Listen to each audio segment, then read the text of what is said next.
Bueno, muy buenas tardes para todos. Espero que estén muy bien.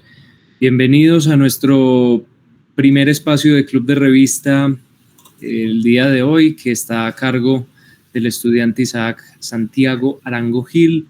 Él es estudiante del 10º semestre de Medicina, es coordinador general del Semillero de Investigación en Microbiología Médica CIMED.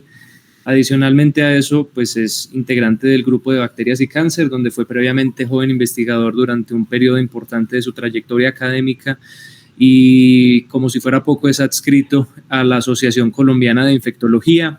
Para nosotros es ciertamente un gran honor tenerlo pues como uno de los estudiantes que pues se ha destacado mucho en procesos de investigación, presentándonos ahora lo que será nuestro primer club de revista académico por parte de estudiantes en el Semillero de Investigación en Cirugía. Entonces, sin más preámbulos, Isaac, te doy la bienvenida, las gracias por participar en el espacio y te doy la palabra para que empieces. Excelente, muchísimas gracias, Mateo, por esa introducción tan bonita. Sinceramente, pues yo le agradezco mucho al Semillero de Investigación en Cirugía por esta invitación. Para mí, obviamente, es todo un placer inaugurar este espacio pues, de los clubes de revista de estudiantes y espero que el día de hoy disfrutemos de una forma bastante didáctica, bastante entretenida, lo que es un club de revista. Vamos a hablar de un artículo científico de alto impacto, le vamos a hacer una evaluación crítica y vamos pues como a ver de qué forma estos resultados pueden, digamos, cambiar en cierto modo nuestra práctica clínica. El tema pues ya, digamos, probablemente lo conozcan antes de que empezara esta sesión, entonces aquí les voy a mostrar brevemente el esquema de la presentación del día de hoy. Primero vamos a hablar un poco sobre las generalidades de la apendicitis, qué es la apendicitis y cuál es la definición de una apendicitis complicada. Posteriormente vamos a revisar en detalle los métodos del estudio que les voy a presentar, cuáles fueron las intervenciones que tuvieron en cuenta, los desenlaces, el análisis estadístico que realizaron y vamos a revisar la parte de los resultados, vamos a ver las medidas de riesgo, el análisis descriptivo que nos proponen los autores. Finalmente, pues vamos a hacer una discusión, vamos a ver el estudio en contexto, vamos a hacer pues digamos un poco un recuento de la evidencia disponible y vamos a hacer la valoración crítica del estudio. Entonces, sin más preámbulos, empecemos. Entonces, primero, una pregunta que probablemente nos podemos estar realizando si no hemos visto la rotación de cirugía general es ¿qué es una apendicitis aguda? El nombre pues, de esta patología es bastante diciente. La apendicitis aguda se define como una inflamación aguda del apéndice vermiforme, generalmente debido a una obstrucción de la luz apendicular, como podría ser, por ejemplo, por un fecalito. Esta es la causa más común de abdomen agudo que requiere intervención quirúrgica de emergencia, tanto en niños como en adultos en todo el mundo. Es decir, esta es una patología bastante frecuente que seguramente vamos a enfrentar alguna vez en nuestra práctica clínica. Se dice que más o menos el riesgo de padecer de apendicitis durante toda su vida está alrededor del 8%, por lo que es esperable que más o menos 1 de cada 10 personas a lo largo de su vida pues presenten esta patología. Se presenta también característicamente pues, más en hombres que en mujeres y tiende a tener unos rasgos clínicos bastante característicos, como lo puede ser un dolor abdominal que inicia periumbilical, pero que poco a poco va migrando hacia la fosa ilíaca derecha. Se presenta con anorexia, náuseas, fiebres, sensibilidad en el cuadrante inferior derecho y en los paraclínicos una leucocitosis con marcada neutrofilia. Estas características clínicas que tienden a ser como tan floridas y tan llamativas en la mayoría de los casos han llevado a que pues, se desarrollen sistemas de puntuación clínica, como lo podría ser la que ustedes ya han escuchado, la escala de Alvarado o el score de AIR, que nos hablan más o menos de la probabilidad pretest de que una persona presente una apendicitis. El diagnóstico de esta patología es esencialmente clínico. Sin embargo, se pueden considerar estudios de imagen como lo podría ser una tomografía axial computarizada abdomen con contraste intravenoso o una ecografía abdominal si el diagnóstico clínico pues, es incierto. Eso digamos que se reserva para cierto tipo de pacientes. El tratamiento, pues el estándar actual, digamos, en este momento para la apendicitis aguda, que no esté complicada, es una apendicectomía dentro de las primeras 24 horas posteriores al diagnóstico, que puede realizarse por vía laparoscópica o por vía abierta y un periodo de antibióticos. La apendicectomía de emergencia vamos a ver que la vamos a dejar únicamente pues, a pacientes que presenten complicaciones sistémicas, como lo podría ser sepsis, peritonitis, entre otras. Y en los casos de peritonitis complicada se requiere pues un antibiótico posoperatorio que, digamos, la diferencia del tiempo ya la vamos a discutir. Ahora, ¿qué es una apendicitis complicada, muchachos? Pues digamos que la evidencia y la literatura tiende a ser como un poco quisquillosa y bastante discordante en lo que respecta a lo que es la definición propiamente de una apendicitis complicada. Para propósitos de esta presentación, pues les voy a mostrar como todas las que se han descrito. Una apendicitis complicada usualmente es la que presenta alguna de estas que están en esta lista. La que, digamos, hay mayor consenso respecto a lo que se trata de una apendicitis complicada es la perforación. Se dice que la perforación del apéndice, digamos que tiene un riesgo de presentarse alrededor, pues más o menos en total es como de un 10%, pero que ese riesgo aumenta un 5% cada 12 horas desde que inicia el cuadro. Entre otras descripciones de apendicitis complicada está que se presente gangrena, absceso, peritonitis purulenta.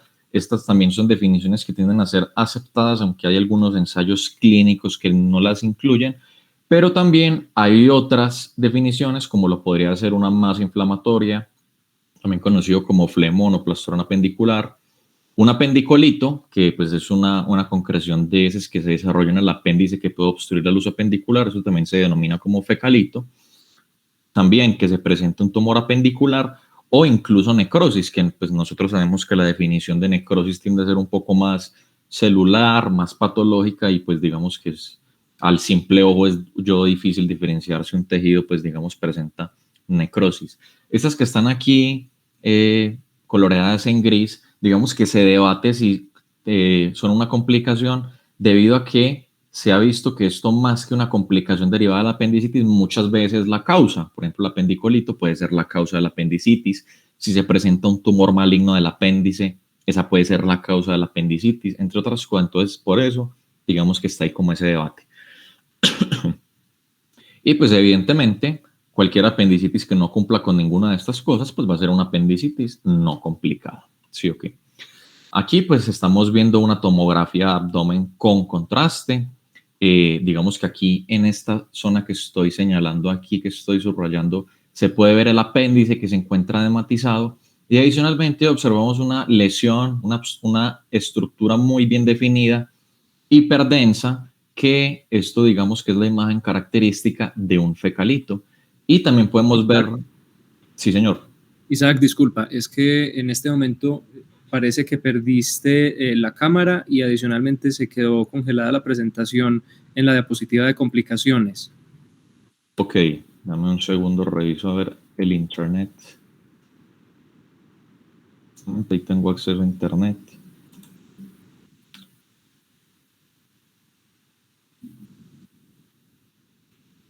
Sí, de esta tomografía. Sí, Teo, a mí también me sigue apareciendo la cámara y bien las imágenes. Ah, bueno, no, entonces es un problema mío aquí en el internet de la universidad. Perdón, sigan entonces. Listo. Entonces, recapitulando, el apéndice aquí está pues severamente edematizado. Vemos la imagen característica de un fecalito y adicionalmente vemos aquí, pues digamos, esta radiolucidez que probablemente se deba a aire extraluminal, es decir, que probablemente este apéndice está perforado y esta es como la imagen que tiende a ser un poco más característica de lo que es una apendicitis perforada, que como ya revisamos en la parte de definiciones, pues es como lo que hay más consenso respecto a lo que define una apendicitis complicada, ¿cierto? Entonces ya habiendo hecho como este recuento, ahora sí empecemos con el club de revista propiamente. Entonces, ustedes probablemente sean seguidores o utilizan algunas páginas de actualización de recomendaciones de práctica médica, como lo puede ser UpToDate, Dynamed, Medscape, etcétera, la que ustedes consideren que es más pertinente de acuerdo a sus intereses. Digamos que recientemente ha habido como cierto revuelo, cierta cobertura mediática respecto a un estudio bastante interesante que, según mencionan, fue capaz de determinar la no inferioridad de un esquema de 2 días de antibiótico al compararse con 5 días de antibiótico posoperatorios para los casos de una apendicectomía por una apendicitis complicada. Entonces, digamos que esto ha tenido cierta cobertura y pues como yo era el encargado de presentar el club de revista del día de hoy, y pues digamos yo en mi cabeza tengo 2 intereses bastante grandes que son las enfermedades infecciosas y la cirugía, dije pues hombre, ¿por qué no indagamos un poco la bibliografía original sobre este tipo de noticias y la presentamos en el club de revista. Entonces me di en la tarea de eso. Entonces, aquí podemos ver el artículo del cual vamos a hablar el día de hoy. El artículo se titula Today's versus 5 Days of Postoperative Antibiotics for Complex Appendicitis, a Pragmatic, Open Label, Multicenter, Non-Inferiority Randomized Trial. Fue publicado en la revista The Lancet. Probablemente ustedes ya todos la conozcan. Es una de las revistas médicas que tiene un mayor impacto en la comunidad médica y académica. Tiene muy buen factor de impacto. Entonces, la mayoría de publicaciones que se realizan en esta revista, pues digamos que nos hablan de artículos, de estudios que tienden a ser pues de muy buena calidad. Y eso obviamente lo tenemos que analizar críticamente. Este estudio fue publicado el 17 de enero de este mismo año. Fue realizado en Países Bajos, yo le voy a decir Holanda, y fue liderado por Erasmus Medical Center, que es un centro académico médico universitario que se localiza en la ciudad de Rotterdam, en Holanda, y pues de la cual vienen la mayoría de autores de este paper. También digamos que para propósitos de este estudio que era tan ambicioso y tan grande, se creó un grupo de estudio que se llama el APIC, que fue liderado por estos autores, que pues fueron también los autores principales de este artículo, que pues digamos desafortunadamente no me atrevo a pronunciar los nombres de estas personas, pero ahí tienen el artículo original por si desean darle una revisada, la cual se los recomiendo. Entonces, empecemos hablando del artículo, que es lo que ellos nos presentan como contexto. Aproximadamente más o menos un 30% de los pacientes se van a presentar con una apendicitis complicada al momento del diagnóstico. Y digamos que hay cierto estándar mundial de que el tratamiento para este tipo de casos es una apendicectomía seguido de antibióticos. Lo que no está muy claro es por cuánto tiempo. ¿Cuál es el objetivo de estos antibióticos? Reducir la incidencia de complicaciones infecciosas que pueden ocurrir hasta en aproximadamente un 20% de los pacientes. Las complicaciones más frecuentes y que también tienden a ser bastante temidas son un absceso intraabdominal o una infección del sitio operatorio. Obviamente nosotros sabemos que los antibióticos, al igual que la mayoría de medicamentos, no están exentos de riesgos. Los antibióticos pueden presentar efectos adversos como diarrea, náuseas, alergias, tromboflebitis en el sitio de venopunción e incluso pues infecciones por Clostridioides difficile. Y nosotros sabemos también, por todos los avances que hemos tenido pues en ensayos clínicos, que el uso racional de antibióticos se ha demostrado que disminuye significativamente la estancia hospitalaria, los costos asociados a la atención y el riesgo de infecciones por microorganismos multiresistentes. Es algo que ustedes probablemente ya tengan en cuenta en su práctica.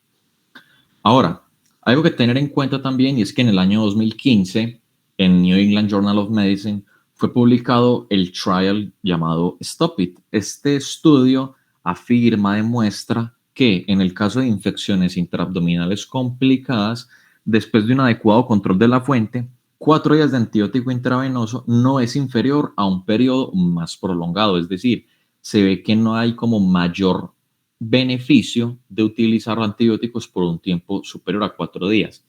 ¿Qué es la cosa? Que este estudio incluyó pues infecciones intraabdominales de cualquier tipo, no incluye solamente el caso de la apendicitis. Entonces, ¿qué pasa en el caso de esta patología? Digamos que la evidencia y las recomendaciones en apendicitis complicada tienden a ser bastante variables. La práctica común que citan los autores que se hacen en Holanda es un régimen de 3 a 5 días de antibiótico intravenoso seguido de antibiótico de vía oral al alta por un tiempo variable, que eso digamos está muy a criterio del médico. Consultando, aquí en Colombia al parecer esta también es una práctica común. Ahora, ¿qué es la cuestión? Recientemente han aparecido estudios muy interesantes, por ejemplo este RCT que salió en el año 2019, que nos dice que a lo mejor tiempos inferiores podrían ser adecuados. Por ejemplo, este habla de 24 horas, no es inferior pues respecto a más tiempo. Y también han aparecido revisiones sistemáticas y metaanálisis, incluso esta pues del Colegio Real de Cirujanos de Australia y esta otra que también fue publicada en la revista Digestive Surgery, que nos hablan de que probablemente un tiempo menor se asocie con más beneficios, menor estancia hospitalaria, menores costos de atención, etc. Entonces, ¿cuál es el resumen? Que la evidencia reciente de buena calidad nos sugiere que restringir estos antibióticos intravenosos por un periodo de 24 a 48 horas posterior a la apendicectomía, pues puede ser una buena práctica que no incremente el riesgo de complicaciones infecciosas. Y esta evidencia proviene de el RCT que les mencioné, una corta retrospectiva que fue realizada recientemente, que es la que se menciona aquí, y 2 metaanálisis. En estos metaanálisis incluyeron pues 11 estudios previos que se vienen realizando más o menos desde el año 1980. Es decir, digamos que sí hay como cierta evidencia de que a lo mejor utilizar menos tiempo puede representar mucho beneficio. Ahora, lo que les vengo a presentar el día de hoy se conoce como el APIC Trial. ¿Qué significa esto? Y fue un estudio que busca comparar la duración de un régimen antibiótico intravenoso pues con la diferencia en cuanto a los días, 2 días versus 5 días, administrados pues de forma intravenosa, posoperatoria, seguida de una apendicectomía. Y al momento de la construcción del protocolo de este estudio, la práctica estándar en Holanda eran 5 días de antibiótico posoperatorio, por lo que este grupo se definió posteriormente como el grupo control para efectos pues, de este ensayo clínico.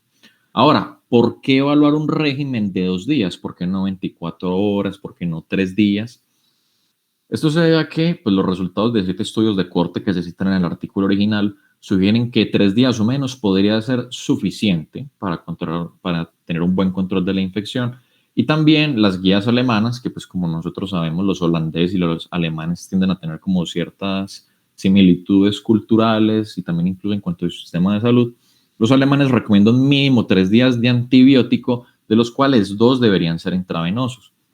Entonces, teniendo en cuenta esto, los autores afirman que 2 días de antibióticos podrían asegurar suficiente concentración y penetración en el tejido para actuar contra los microorganismos más comúnmente aislados en los pacientes con apendicitis, que pues recordemos que son gérmenes tipo E. coli. Entonces, ¿cuál es la hipótesis de investigación? Un régimen de 2 días de antibióticos posoperatorios no es inferior al régimen de 5 días en términos de complicaciones infecciosas y mortalidad a 90 días posterior a la apendicectomía. Entonces, ahora, ya habiendo entendido pues como esta parte introductoria, hablemos de la metodología del estudio. Esta parte puede que sea un poco ladrilluda, muy detallada, pero busquemos prestar bastante atención, que esto a fin de cuentas es lo que nos va a determinar la calidad de este estudio y la importancia que le debemos dar a la evidencia de la cual que sale de este estudio. Entonces, ¿cuál fue el diseño? El APIC Trial fue un ensayo clínico aleatorizado, abierto, controlado y pragmático con poder de no inferioridad. ¿Qué es un ensayo clínico aleatorizado pragmático? Los estudios pragmáticos, pues, digamos, la definición del libro es que buscan evaluar la efectividad de una intervención en condiciones reales de práctica clínica. Buscan evaluar cómo funciona una intervención en la vida real, teniendo en cuenta las condiciones y limitaciones del entorno en que se aplica. Ahora, lo que uno ve también que hay otra definición de RCT pragmático, que es la que se aplica en este estudio, es en los estudios en los cuales la intervención se aplica de forma no cegada para los médicos que aplican la intervención. Entonces, en este caso, en este grupo, ahorita vamos a ver bien todo eso, los médicos sabían a cuáles le estaban administrando 2 días de antibióticos y a cuáles le estaban administrando 5 días. Obviamente, eso pues constituye cierta fuente de sesgo que ahorita vamos a ver qué tan importante va a ser.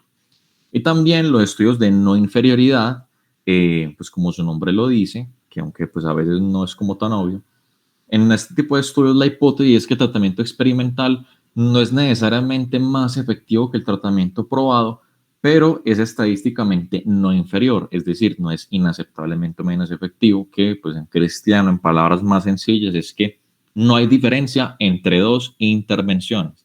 Ahora, ¿cuál es la diferencia entre un ensayo de no inferioridad y un estudio normal que acaba mostrando que 2 intervenciones son iguales? Que el estudio de no inferioridad desde un principio, desde un inicio, partió de que esa hipótesis es que estas 2 cosas son iguales.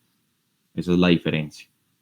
Ahora, el protocolo de este estudio también fue publicado en Biomed Central, en la revista Trials, con esta referencia por si lo desean revisar. Ahí se detalla pues muy bien qué es lo que todas estas personas hicieron. Y pues también en este artículo original se encuentra un plan estadístico más detallado que el que mencionan en el artículo original. Este estudio fue aprobado por los comités del Erasmus Medical Center y el Comité de Bioética de cada centro. Y pues este estudio se realizó en concordancia con la Declaración de Buenas Prácticas Clínicas de Helsinki, que es como la guía estándar de bioética que se aplica en todo el mundo. Y la escritura del artículo original, el artículo que está publicado ahí en The Lancet, fue realizado en concordancia con la Checklist Consort. Consort es un grupo de estudio de epidemiólogos que nos dan como ciertas recomendaciones respecto a cómo se deben escribir los artículos. Entonces, para este caso, los autores se basaron en la guía para RCTs de no inferioridad. Ahora hablemos propiamente, pues ya como la parte médica, por decirlo así. Entonces, ¿cuáles fueron los criterios de inclusión y exclusión que aplicaron pues, los investigadores?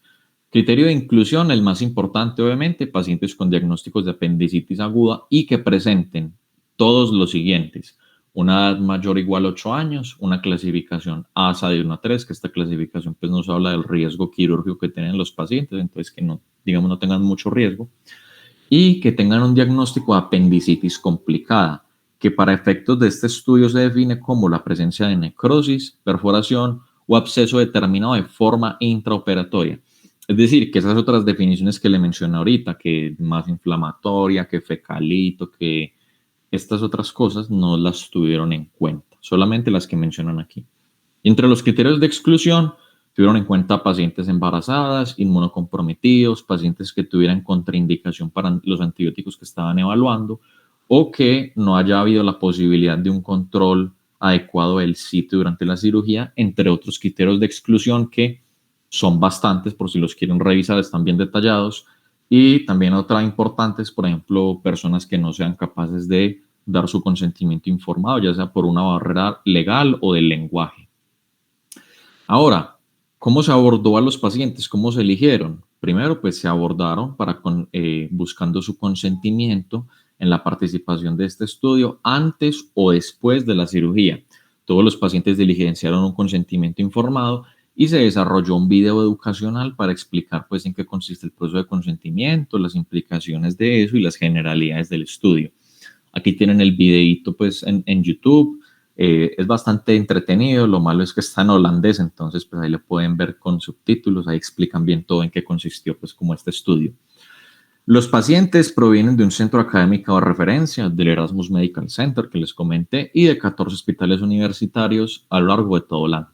Y algo muy importante a tener en cuenta, y esto lo vamos a ver en la parte de aplicabilidad, que claramente estos son unos sitios, unos healthcare settings que tienen muy buenos recursos. Es decir, que probablemente a lo que nos estemos enfrentando nosotros en nuestra práctica clínica sea diferente a lo que los holandeses poseen en su práctica, ¿cierto? En lo que respecta a la aleatorización y el enmascaramiento, los cirujanos y residentes se encargaron de reclutar a los pacientes y los asignaron aleatoriamente a través de un programa online en cada uno de los grupos en las primeras 24 horas posteriores a la apendicectomía. El proceso de aleatorización se realizó pues de forma computarizada, siguiendo un formato de bloques generados aleatoriamente en razón de 1 a 1 estratificados por centro. ¿Cuál es la ventaja de este proceso de aleatorización? Digamos que al yo asignar en razón de 1 a 1 por bloques, es más fácil que si yo me estoy quedando corto de muestra, pues pueda realizar, digamos, un análisis antes y no comprometerme tanto, porque pues ya voy a tener, digamos, un equilibrio entre los dos grupos. Y además de eso, este tipo de enfoque también permite hacer análisis de seguridad de una forma más sencilla. Por ejemplo, si yo estoy viendo que la intervención que estoy aplicando se me está muriendo todo el mundo y no sería ético seguirla aplicando, pues el yo tener esa razón de 1 en 1, tener la comparación directa, pues es, digamos que facilita suspender los ensayos de forma precoz. Digamos, el sistema informático que ellos utilizaron se conoce como ALEA y ya tiene pues sus validaciones internacionales.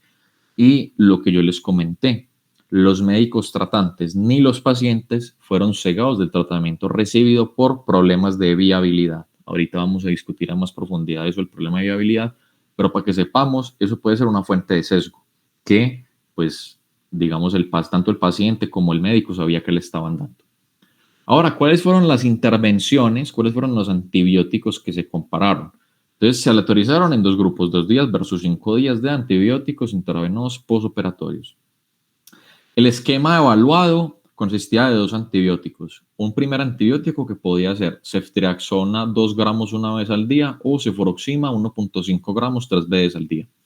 y necesariamente metronidazol 500 miligramos 3 veces al día. Las primeras dosis se debían administrar en las primeras 8 horas del posoperatorio y pues en niños la dosis se ajustó de acuerdo al peso. Ahora, hay que tener también otras consideraciones con respecto a estas intervenciones. Los autores, los investigadores permitieron una única intervención, que fue una dosis diaria única de gentamicina intravenosa, en concordancia con los protocolos locales de las instituciones. Por ejemplo, había ciertos hospitales que ellos decían que en caso de que se me presente una sepsis posterior a una apendicectomía, el esquema tenía que incluir sí o sí gentamicina de forma no negociable. Entonces, digamos que se tuvo que aceptar por eso. Y después del periodo de observación inicial, es decir, 2 o 5 días, se suspendieron los antibióticos. Y pues se permitió una desviación de este esquema solamente en caso de que se presentara alguna de las siguientes situaciones. Que el resultado del cultivo intraoperatorio dijera pues que se requiere un cambio a un agente antibiótico diferente o ampliar el espectro o las dos. Segundo, que se presente algún efecto adverso al antibiótico o haya falla en la administración intravenosa.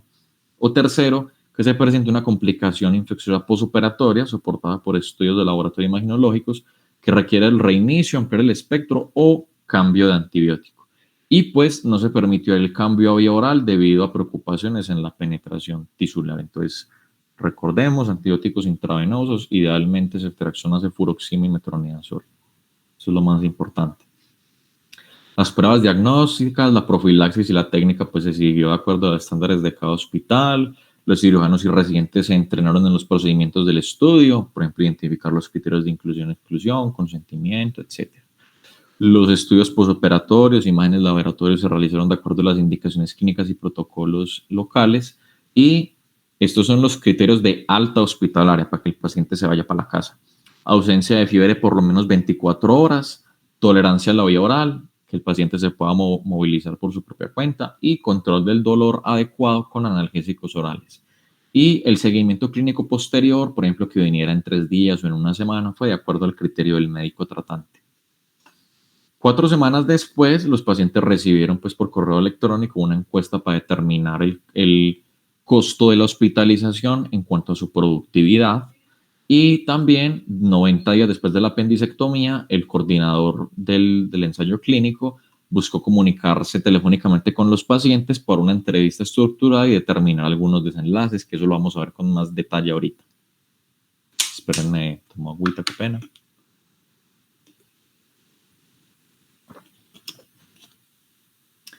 Ahora, ¿cuáles fueron los desenlaces que buscó revisar este estudio? Primero, un desenlace primario que consistía en un desenlace compuesto por complicaciones infecciosas o muerte en los próximos 90 días a la apendicectomía. Isaac, ¿cuáles complicaciones infecciosas? Ellos tuvieron en cuenta las dos más importantes, el absceso intraabdominal y la infección del sitio operatorio, de acuerdo pues a los criterios y definiciones que nos brinda el CDC para estas dos enfermedades. Y también tuvieron una serie de desenlaces secundarios, por ejemplo, la duración de los antibióticos posoperatorios, la incidencia de infecciones del sitio operatorio o absceso intraabdominal, es decir, ver qué tanto se presentó cada una de estas dos por separado, complicaciones posoperatorias clasificadas de acuerdo al Klaven-Dindo, eventos adversos asociados a la terapia antibiótica, necesidad de reintervenciones quirúrgicas o intervencionistas, por ejemplo, por radiología, tiempo de estancia hospitalaria, número y tipos de estudios de imagen posoperatorias que se requirieron y costos de atención, es decir, estudiaron mucha cosa. Ahora, ¿cómo se determinaron estos desenlaces? Se determinaron de acuerdo a los registros de la historia clínica electrónica. Y pues la información se complementó con una entrevista estructurada a los 90 días que realizó pues el coordinador del ensayo clínico para determinar con precisión complicaciones, signo de infección del sitio operatorio o visitas a centros médicos no planeadas. Todos los registros informáticos se realizaron pues de forma confidencial a través de seudónimos por un investigador que no estaba cegado respecto a la asignación de los pacientes y se realizaron 2 análisis internos de seguridad después de completar el seguimiento del paciente 266 y del 666. Respecto al análisis estadístico, primero vamos a ver estas personas cómo definieron lo de no inferioridad. En Holanda, pues se ha reportado como una incidencia de complicaciones infecciosas en apendicitis complicada, con una incidencia más o menos que va del 14 al 19%. Y de acuerdo a este supuesto, se espera que en este ensayo clínico el desenlace primario se encuentre en aproximadamente un 15% de los sujetos control. Recordemos que el desenlace primario es mortalidad o complicaciones infecciosas, como son absceso intraabdominal o infección del sitio quirúrgico. Y pues estudios previos definieron un margen de no inferioridad para este tipo de infecciones intraabdominales como un margen de inferioridad del 10%. Sin embargo, los investigadores definieron el margen de inferioridad para este caso como una diferencia no mayor al 7.5%, asumiendo que estas complicaciones posteriores a la apendicectomía pues podrían llevar a menor morbilidad y efectos benéficos del esquema de 2 días. Es decir, que la intervención entre 5 días y 2 días no podría mostrar una diferencia absoluta del riesgo mayor al 7.5% para decir que había no inferioridad. Ahora, ¿cómo calcularon el tamaño de la muestra? Esto es un proceso que es un poco complejo. Ellos utilizaron un análisis de poder, pues utilizando un intervalo de confianza del 97.5%. Y utilizaron pues como medida la diferencia absoluta del riesgo ajustada por edad y severidad de la enfermedad. Ahora, en términos sencillos, ¿qué significa un poder estadístico? Es usted mirar, hombre, yo cuántos pacientes necesito para ya obtener un intervalo de confianza que esté hacia uno de los dos lados de, pues en este caso, el forest plot de diferencia absoluta del riesgo. ¿Qué tantos pacientes necesito para ver una diferencia importante? Ahora, para obtener pues un poder del 90% y establecer la no inferioridad bajo los supuestos que les mencioné, se necesitaban 960 pacientes, 480 por brazo, y pues asumiendo pérdidas de seguimiento y pérdidas de datos de un 10% de los pacientes, pues le sumamos un 10%, nos da un total de que necesitamos 1066 pacientes, bastantes pacientes. Ahora, estas personas, ¿cómo hicieron el análisis de los datos?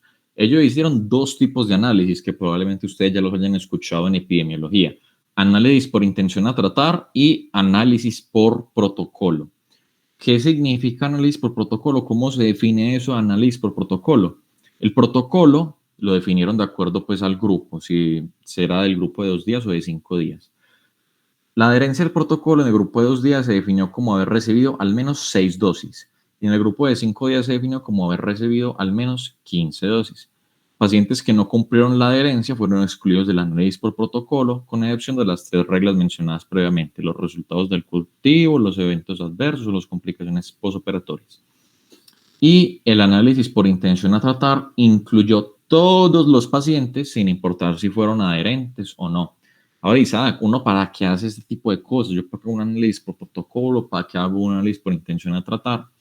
El análisis por protocolo busca proporcionar una medida más precisa de la eficacia del tratamiento, es decir, qué tanto verdaderamente esa intervención tiene un efecto. En cambio, el análisis por intención a tratar pues es un poco más realista. Sabemos que en condiciones clínicas reales no todos van a ser adherentes al tratamiento. Entonces, eso hace que este tipo de análisis pues mantenga las condiciones reales y mejora la validez externa de este resultado, es más extrapolable. Entonces, el protocolo habla de efectividad puramente en condición experimental e ideal, intención por tratar, como en el contexto más realista.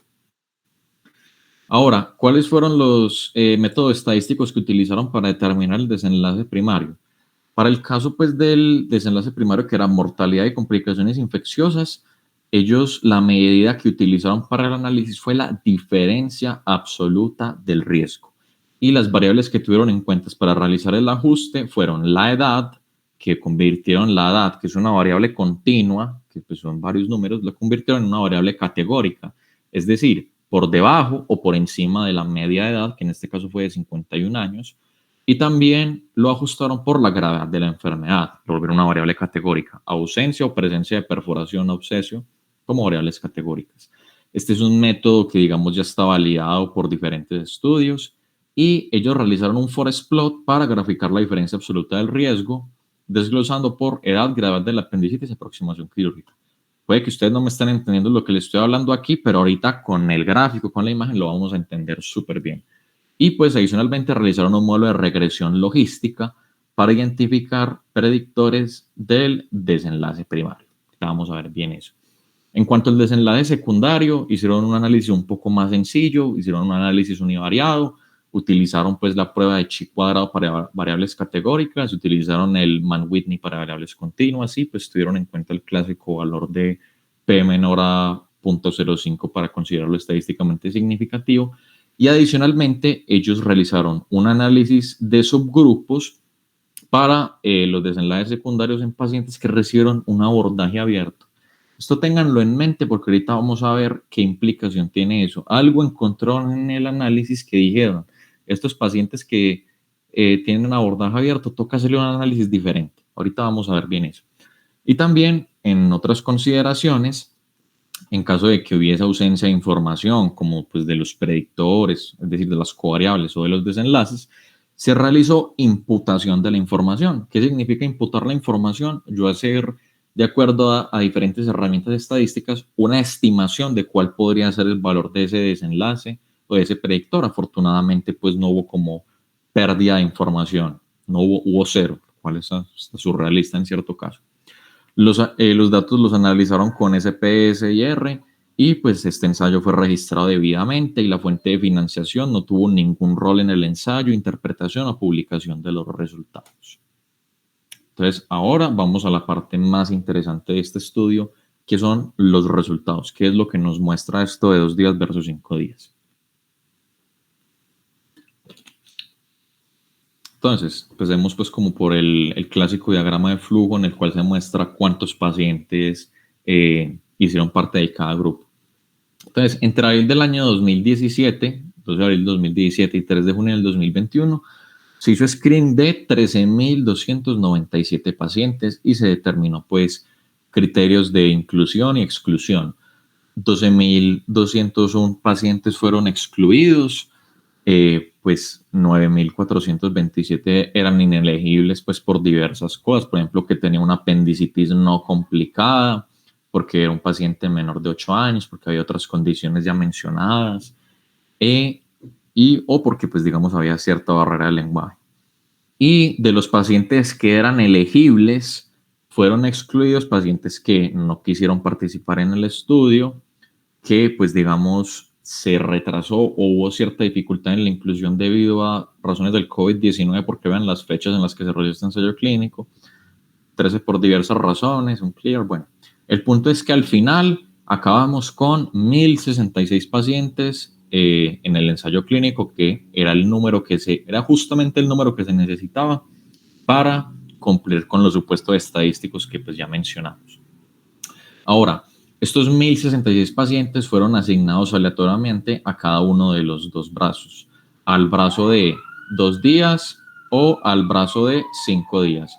En el brazo de 2 días participaron 533 pacientes, en el brazo de 5 días 533 pacientes también. Digamos que hubo ciertos errores durante el proceso de reclutamiento, por ejemplo, se les pasó un criterio de exclusión o algo así, entonces tuvieron que ser retirados posteriormente del estudio. Y se incluyeron en el análisis por intención de tratar, es decir, pues sin importar si siguieron o no el protocolo, 502 por aquí y 503 por acá. Y pues en lo que respecta ya al análisis por protocolo, para el caso de 2 días hubo 434 pacientes y en el caso de 5 días 464 pacientes, es decir que pues digamos que no hubo tantas pérdidas y el resultado vemos que hay un número bastante similar en cuanto a los 2 grupos. Solamente una parte, 360 y aquí 357, completaron el cuestionario de productividad que se mandaba a las 4 semanas y 330 acá respondieron pues la entrevista telefónica que se realizó a los 90 días. Ya aquí pues el seguimiento del último paciente terminó el 1 de septiembre del 2021. Esto pues con respecto a cómo se asignaron los pacientes. Ahora veamos la tabla 1. La tabla 1 en la mayoría de estudios epidemiológicos nos habla de las características clínicas y demográficas de la población que se incluye.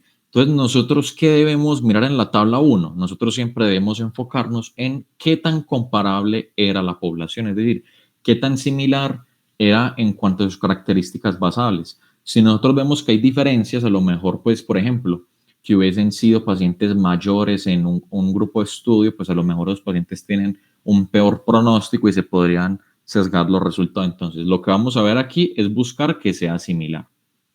Por ejemplo, la edad aquí, la media de edad, en este caso, 51, 52, similar.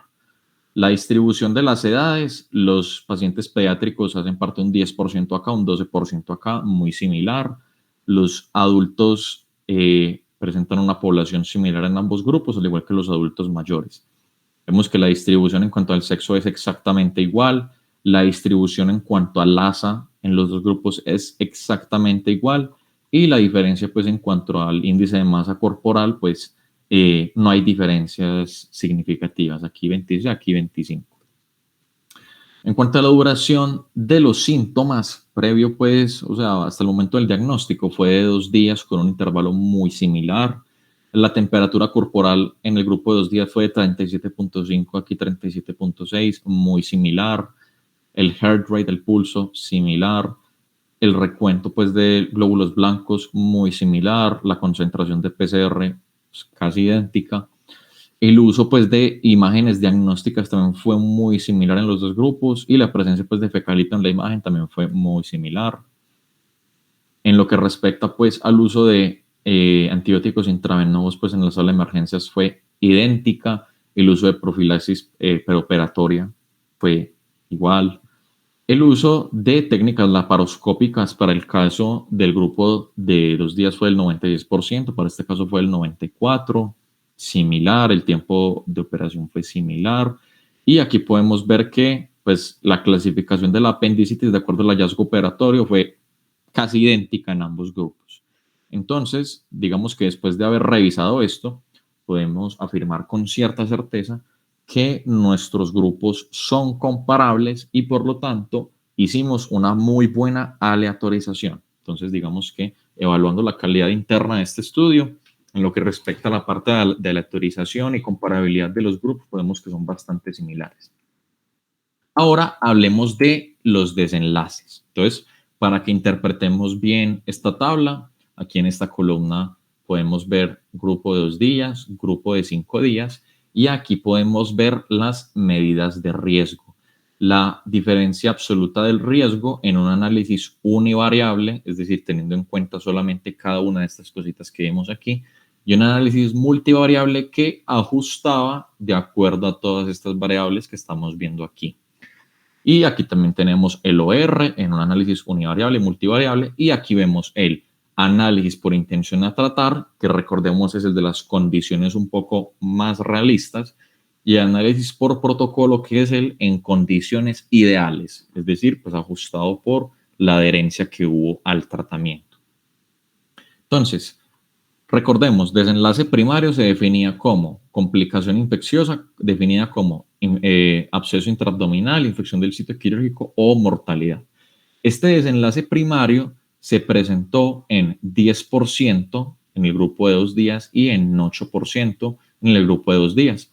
La diferencia absoluta del riesgo en el análisis univariable fue de un 2%, con un intervalo de confianza que, pues, en este caso se interpretaría de menos 1.6 a 5.6, que esto nos dice es que menos es a favor de 5 días y más es a favor de 2 días. Es decir, que no hay como mucha diferencia, y vemos que el intervalo en el análisis multivariable, que es el que más nos interesa, dice la diferencia entre estos dos grupos es del 2%, y estos valores, el rango que nos da es de un máximo de un 7.2%. Entonces, si nosotros recordamos lo que habíamos mencionado en la parte inicial del análisis estadístico, ellos habían definido como no inferioridad un valor menor a 7.5%. Entonces, en el análisis que ellos realizaron, pues nos dio 7.2, entonces podemos decir que efectivamente 2 días no es inferior a 5 días en cuanto a pues prevenir absceso intraabdominal, infección del sitio quirúrgico o mortalidad.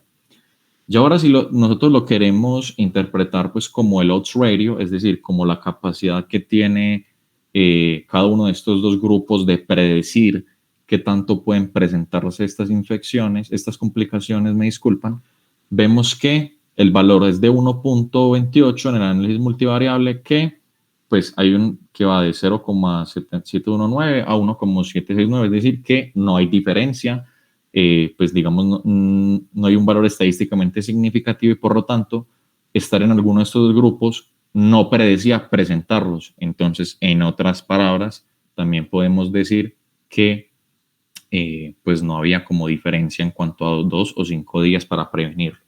Ahora, hay algo que ustedes me gustaría que tuvieran en cuenta y que lo tengan en la mente, es que este OR que estamos viendo aquí es para el caso de las intervenciones que se hicieron vía laparoscópica. Y ahorita vamos a ver qué fue lo que pasó con las intervenciones vía abierta. Y aquí en el análisis por protocolo vemos que el resultado fue idéntico, es decir, que en condiciones reales y en condiciones ideales, el resultado fue el mismo. No había diferencias en cuanto a la diferencia absoluta del riesgo, valga la redundancia, entre 2 y 5 días. Entonces, en resumen, respecto al desenlace primario, el hallazgo de la diferencia absoluta del riesgo menor a 7.5% es consistente con la no inferioridad de 2 días versus 5 días. Y este es el resultado pues, de la diferencia absoluta del riesgo. Y el grupo asignado al paciente no fue un productor independiente para el desenlace primario.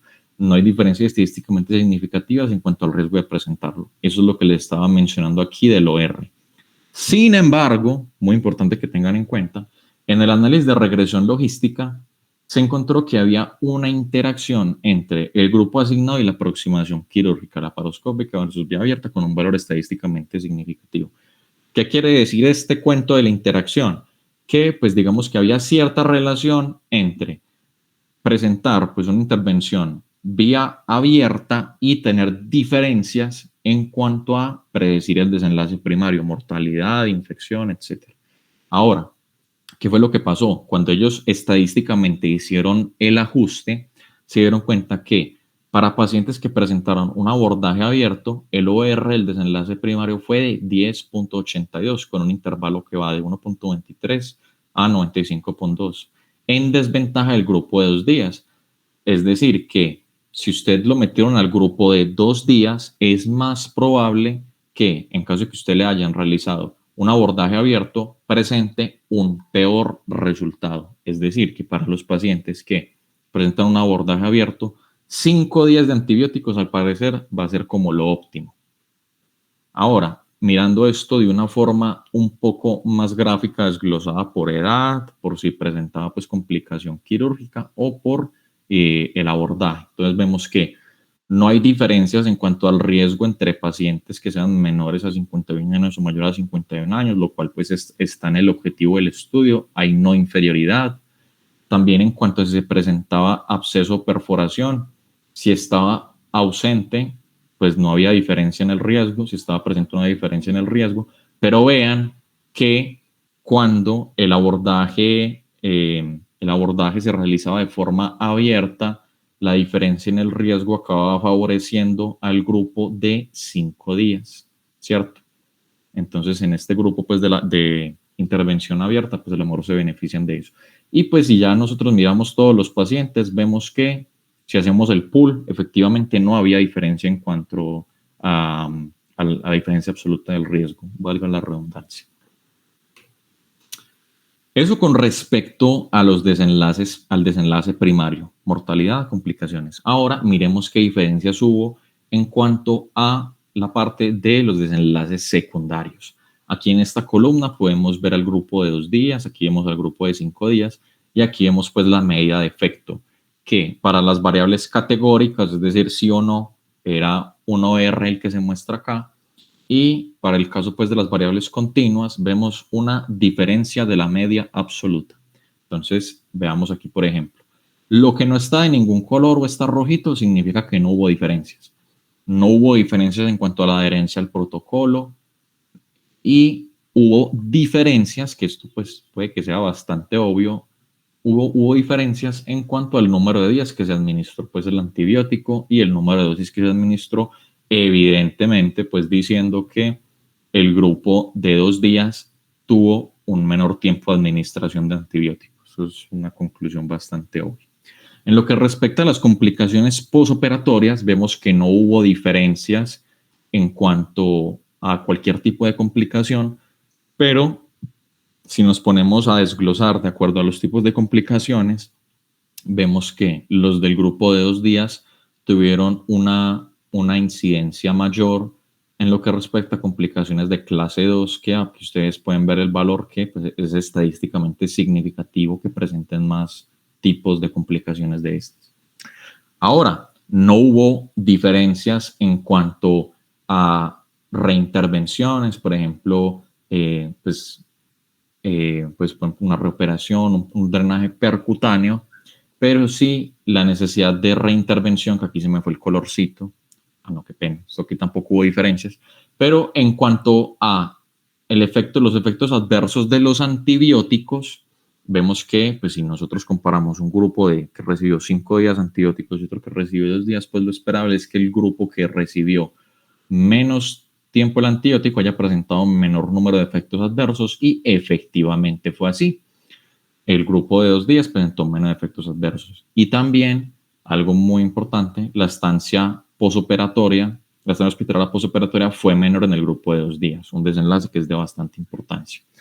Sin embargo, vemos que, pues, por ejemplo, aquí, en cuanto a visitas al departamento de emergencias, sí hubo diferencias significativas en contra de el grupo de 2 días, es decir, los que reciben 2 días de antibiótico por X o Y razón acaban yendo más al departamento de emergencias. Pero hay algo muy importante, y es que no hubo diferencias en cuanto al tiempo total de estancia hospitalaria, que eso lo vamos a ver aquí. En el tiempo total de estancia hospitalaria, el grupo de 2 días se vio beneficiado sin importar si se realizaba alguna reintervención, etcétera. Y pues, pese a que haya habido un mayor número de readmisiones en el grupo de 2 días. Entonces, resumiendo, así que a lo mejor con la tabla nos podemos perder un poquito. ¿En qué hubo diferencias? En azulito vamos a ver lo que está a favor de 2 días y en rojo vamos a ver lo que está en contra de los 2 días. Primero, menos tiempo de tratamiento y menos dosis de antibiótico en el grupo de 2 días, algo que es bastante obvio. Se presentaron mayores complicaciones Clyven-Dindo clase 2 en el grupo de 2 días. Vemos que hubo menos eventos adversos asociados a los antibióticos, los cuales eran principalmente náuseas, vómito y diarrea. Se vieron menos en el grupo de 2 días, más en el de 5 días. Y pues las visitas al departamento de emergencias y readmisiones hospitalarias fueron más frecuentes en el grupo de 2 días. Pese a esto, el tiempo de estancia total, incluyendo readmisiones y el tiempo de estancia posoperatoria, fue menor en el grupo de 2 días. Esta diapositiva es con la que ustedes se deberían quedar con respecto a los desenlaces secundarios, que se resume bien como todo el estudio. Ahora, ¿qué es la clasificación de Clyven y Dindo? Pues es una clasificación que va del 1 al 5, que nos habla pues de complicaciones que se presenten en el posoperatorio.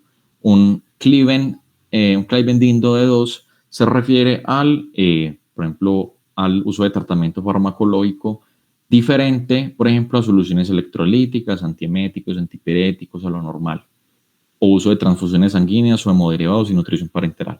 Un ejemplo, una complicación tipo 2, por ejemplo, que durante la estancia posoperatoria el paciente presente una taquiarritmia que requiera el uso pues, de medicamentos antiarrítmicos. Eso podría ser una complicación pues, de este tipo. Ahora, hablemos pues de la discusión. La discusión en el artículo es larguísima, muchachos, pero yo les voy a mencionar pues como los highlights, que es lo que más resalta este artículo en la discusión. Entonces, lo más importante es que este ensayo clínico aleatorizado muestra que 2 días no es inferior a 5 días en cuanto a la duración del tratamiento antibiótico posoperatorio en pacientes con apendicitis complicada. Y se encontró una diferencia absoluta de riesgo en un 2% en favor del grupo de 2 días, que, como mencionamos, pues, es menor al margen de no inferioridad del 7.5%. Ambos presentaron diferencias en cuanto a los desenlaces secundarios, ya lo vimos, ya lo mencionamos.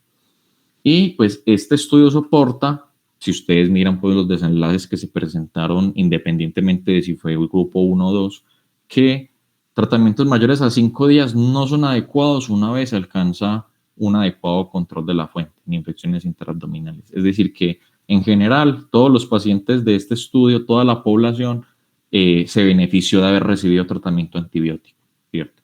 Y pues el número de complicaciones que hay vendiendo clase 2 en el grupo de 2 días debe ser tenido en cuenta, ya que si ustedes miran, el OR es de 1.48, es decir, tienen 48% más de odds de presentar este tipo de complicaciones. Estas complicaciones, aproximadamente un 50% fueron complicaciones infecciosas, como infecciones interabdominales, diferentes pues a lo del absceso o a la infección del sitio quirúrgico, neumonía, hito u otras. En el grupo de 2 días, pues el 53% de las readmisiones hospitalarias se debieron a complicaciones infecciosas. Y pues otras indicaciones de admisión fueron el hilio posoperatorio, dolor o fiebre de origen desconocido. Y 1/3 de estas readmisiones se dieron en los siguientes 5 días posoperatorios. Sin embargo, pese a esta mayor tasa de readmisiones, el tiempo total de estancia hospitalaria fue significativamente menor en el grupo de 2 días. Entonces, ¿cuál es la conclusión más grande de todo esto? Se puede concluir que el beneficio de una terapia antibiótica más corta y menor tiempo de estancia hospitalaria compensa ese mayor riesgo de admisión y complicaciones. Sin embargo, hay que tomar en cuenta también que debido a que los médicos no estaban cegados respecto al grupo del paciente, ellos podrían pues haber tenido un menor umbral para readmitir y administrar antibióticos en el grupo que recibe antibióticos de menor duración, ¿cierto? Entonces, digamos que eso podría haber hecho incluso que se presentara este desenlace cuando realmente podría no haber ocurrido si hubieran estado cegados. Ahora, también algo que se tiene que resaltar. Los resultados de este estudio son válidos para los casos de apendicectomía laparoscópica. Cuando se realizó pues, el análisis de subgrupos en los pacientes que presentaron apendicectomía abierta, el uso de una terapia de 2 días fue predictor independiente para mortalidad y complicaciones infecciosas. Es decir, que si usted le hacen una apendicectomía abierta y le dan terapia de 2 días, es más fácil que usted se muera que así le dan terapia antibiótica por 5 días. Y también tener en cuenta que aproximadamente la mitad de los procedimientos abiertos fueron laparoscopias que se convirtieron en un procedimiento abierto durante la cirugía. Y esto se debe muy probablemente a que pues, estos pacientes, cuando les metieron ahí la laparoscopia, vieron que tenían pues una contaminación abdominal más severa y que hacerlo de esa forma pues hubiera llevado a un control subóptimo del sitio e incrementar el riesgo de complicaciones infecciosas. Entonces, otra conclusión con esto, se puede indicar un régimen antibiótico intravenoso posoperatorio después de una apendicectomía abierta para casos de apendicitis complicada, pero requiere mayor investigación. Pues aquí me faltó lo de 5 días, pero ustedes entienden el mensaje. Apendicectomía abierta para apendicitis complicada, lo ideal sería 5 días. Ahora, ¿cuáles fueron las limitaciones que presenta este estudio? El más importante es que el personal no estaba cegado respecto al grupo al cual pertenecían los pacientes. Algo que yo pensé cuando lo estaba empezando a leer y pues que ahora que yo también lo mencioné, hombre, ¿por qué no utilizaron solución salina 3 días más para el grupo de 2 días? Pero ellos mencionan que usar un placebo por 3 días adicionales pues hubiera hecho que se presentara sobreocupación de camas y eso complicaría que el estudio fuese aceptado por los hospitales y más teniendo en cuenta que este estudio se hizo pues en época de COVID. Y pues también el realizar el poner todos 5 días impediría determinar el tiempo de estancia posoperatoria real y también sometería al grupo de placebo a un mayor riesgo de infecciones nosocomiales. Si usted lo dejan en el hospital sin tener que estarlo, más riesgo que se infecte. También otro sesgo, solamente el 26% de los pacientes elegibles aceptaron participar en el estudio, de los cuales casi un cuarto no fue claro el motivo y esto pudo haber introducido como cierto sesgo de selección. Pues probablemente la gente le daba miedo tener menos antibiótico, pues digamos que hay ciertas hipótesis ahí. También otra limitación, que pocos niños participaron en este estudio, como vimos en la tabla aproximadamente representaban un 10%, por lo que no es claro el beneficio o riesgo específico de la terapia de 2 días en esta población. Esto es lo que dicen los autores. Yo aquí en este asterisco pongo mi teoría de que a lo mejor ellos simplemente quieren hacer un subanálisis de la población pediátrica y publicarlo después. ¿Cierto? Eso puede ser otra hipótesis. Y pues de igual forma, como vimos ahorita con los criterios de exclusión, ellos no incluyeron embarazadas y inmunocomprometidos, por lo que no se puede dar una recomendación respecto al tiempo de terapia antibiótica en estas personas. También se presentó esta limitación, aunque esta es como un poco más, presenta mayor tranquilidad, y es que la no adherencia al protocolo fue del 14% en el subgrupo de 2 días y de 8% en el subgrupo de 5 días. Qué pena que aquí se me fue. Y pues esto genera un sesgo potencial en el análisis por intención a tratar, pero como nosotros vemos que los resultados son absolutamente idénticos, independientemente de si se hace por intención a tratar o por protocolo, pues digamos que no hay como tanta preocupación. Entonces, después de yo haber dicho toda esta carreta respecto a este estudio, ¿cuáles son las conclusiones más importantes y con lo que yo quiero que ustedes se lleven para la casa? Después de una apendicectomía laparoscópica por apendicitis complicada, 2 días de antibióticos intravenosos no es inferior a 5 días en términos de prevención de complicaciones infecciosas y mortalidad a 90 días, utilizando un margen de no inferioridad del 7.5%. Conclusión número 1. Conclusión número 2. El uso racional del tratamiento antibiótico espera un impacto clínicamente relevante en cuanto a disminución de tiempo de hospitalización y eventos adversos asociados a antibióticos, como ya vimos que había pues mucho impacto en esto del tiempo de la hospitalización cuando se utilizan antibióticos por 2 días. Tercera conclusión, se debe tener especial consideración en pacientes sometidos a apendicectomía abierta, dado que se pueden beneficiar de un tiempo mayor de tratamiento antibiótico. En este estudio vimos que era 5 días, pero lo que no sabemos es certezamente cuánto tiempo va a ser como el ideal. Y se requieren más estudios para determinar si el uso de 2 días de tratamiento antibiótico es una intervención costo efectiva para los hospitales y el sistema de salud en esta condición clínica. Estas fueron como las conclusiones respecto al estudio. Ahora, ya para terminar, hablemos un poquito respecto a la aplicabilidad. Entonces, ¿de qué nos sirve este estudio en nuestra práctica clínica? ¿Cómo podemos aplicar esto? Yo les recomiendo a ustedes que utilicen la guía JAMA para revisión de la literatura médica, en la cual ustedes pues ven como una idea de cómo analizar críticamente los estudios. Cuando nos vamos al apartado de estudios de no inferioridad, en la parte pues de aplicabilidad, de cómo puedo aplicar estos resultados al cuidado de mi paciente, se nos presenta una pregunta, que es: ¿las ventajas probables de la intervención experimental valen los posibles riesgos y costos?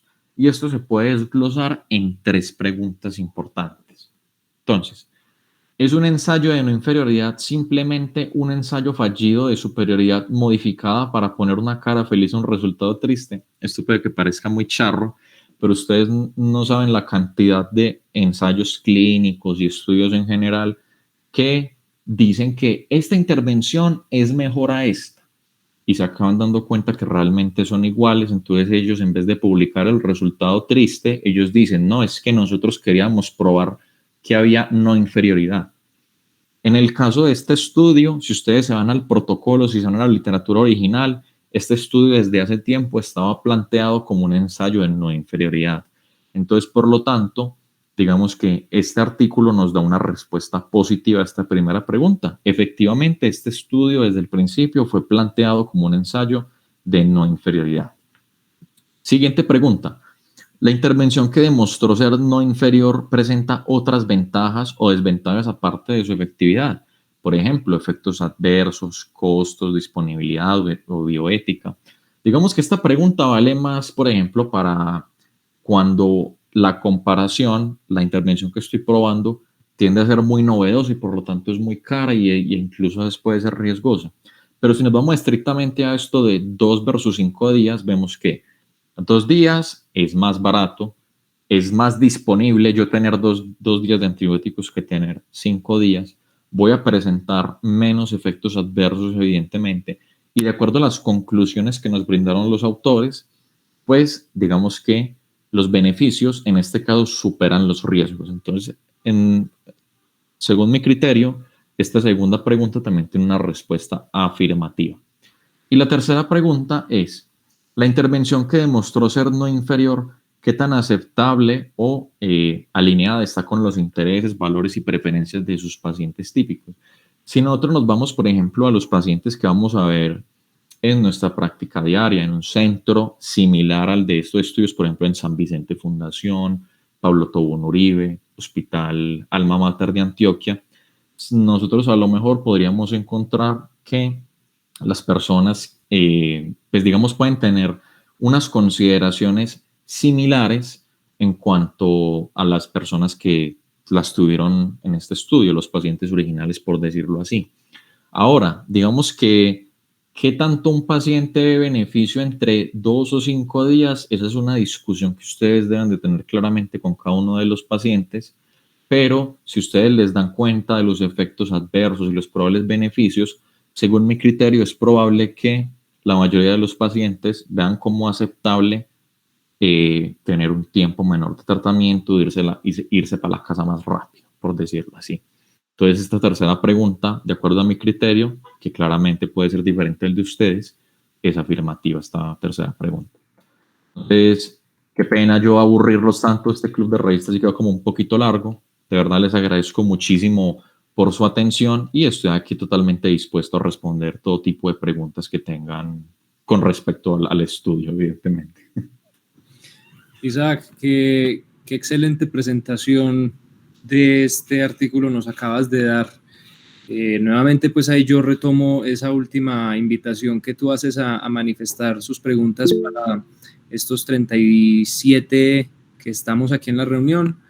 Y mientras se van animando, pues yo voy a plantearte, a mí me fueron surgiendo pues algunas preguntas como moderadoras para animar la discusión. Entonces te voy a decir pues algunas que me parecieron interesantes. Claro. Lo primero es que mencionaste que este estudio excluyó a los pacientes con alto riesgo quirúrgico que tenían una clasificación ASA 4. Uh-huh. ¿Qué opinas tú sobre eso como una posible fuente de, pues no propiamente introducir sesgo, sino quizás limitar la validez externa que tiene este estudio, pues porque naturalmente sabemos que hay muchísimos pacientes que tienen que ser intervenidos con una apendicectomía, pero tienen un alto riesgo quirúrgico. Este estudio, entonces, pareciera que no podría ser aplicable para ellos. ¿Tú qué opinas de eso o si puede que no sea tan relevante? Me parece una observación bastante importante, Mateo. Realmente no la había tenido en cuenta en un inicio, pero ahora que lo mencionas, pues digamos que hay que tener varias consideraciones. Yo creo que los pacientes que presentan una clasificación ASA 4, o sea, para arriba, no sé si era para arriba, me disculpen, son bastante pocos, ¿cierto? Y usualmente creería yo que son pacientes que son bastante comórbidos y usualmente también son pacientes que tienden a tener una mayor edad. Entonces, de acuerdo a lo que yo les mencionaba ahorita, la epidemiología de la apendicitis, que se trata esencialmente pues, de personas más jóvenes, lo más probable también es que estas personas no sean sometidas, pues no tengan en su lista tantas comorbilidades y por lo tanto, pues yo creería que para el paciente común de una apendicitis complicada, este sí podría ser como un estudio que tenga suficiente validez externa.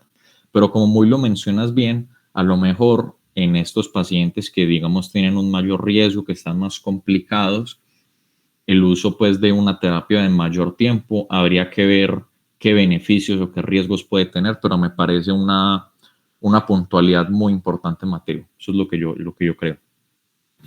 Listo. Otra pregunta que me surgió fue esto que tú mencionaste de la desviación del esquema que ocurría, entiendo, en una de las 3 circunstancias que mencionaste. Sí. No me quedó claro es si fue más frecuente en uno de los 2 grupos. Qué buena pregunta. Porque eso también habría podido ser un posible introductor de variabilidad en los resultados. Sí. No sé si de pronto ellos exploraron algo de eso en el artículo o si tú lo destacaste como algo relevante.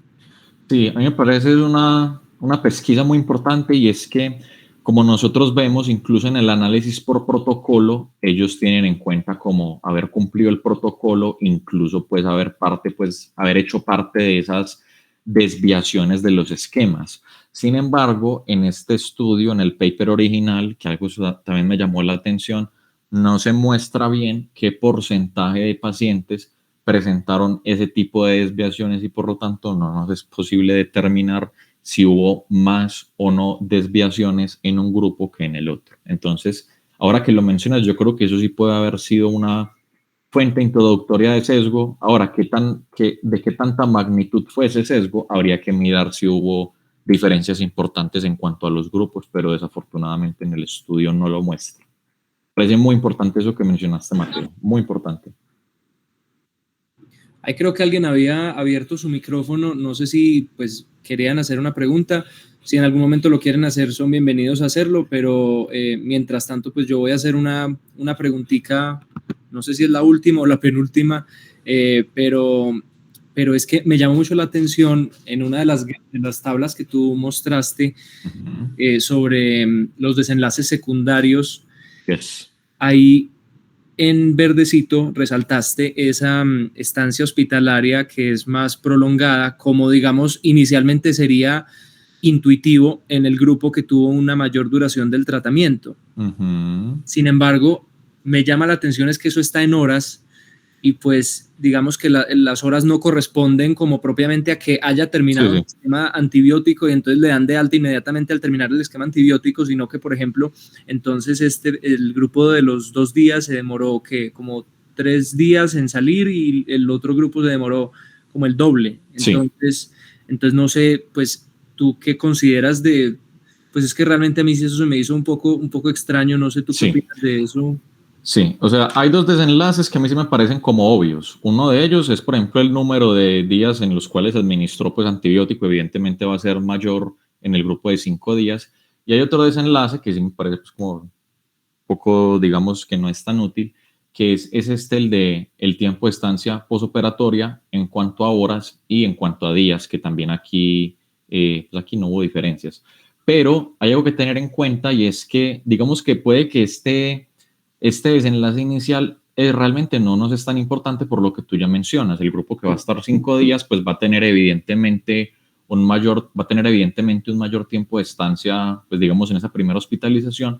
Pero si ya nosotros nos vamos como al total incluyendo, pues vemos que en el grupo de 2 días hubo más readmisiones, el tiempo de estancia hospitalaria total en el grupo de 2 días, pues digamos que acaba siendo menor, que es algo que beneficia y que nosotros pues ya sabemos la importancia que tiene en cuanto a costos, en cuanto a riesgo de otro tipo de complicaciones e infecciones, ese tiempo de estancia hospitalaria. Entonces, digamos que me parece importante esto que menciona, este primer desenlace, pues como que no nos da tanta importancia, pero el del tiempo total yo sí considero que se debe tener muy en cuenta.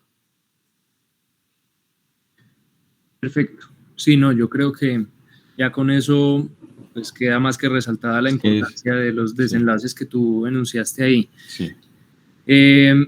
Bueno, yo no tengo pues así como más preguntas importantes, más que darte las gracias por la participación tan estelar que tuviste pues haciendo este primer club de revista del Semillero de Investigación en Cirugía.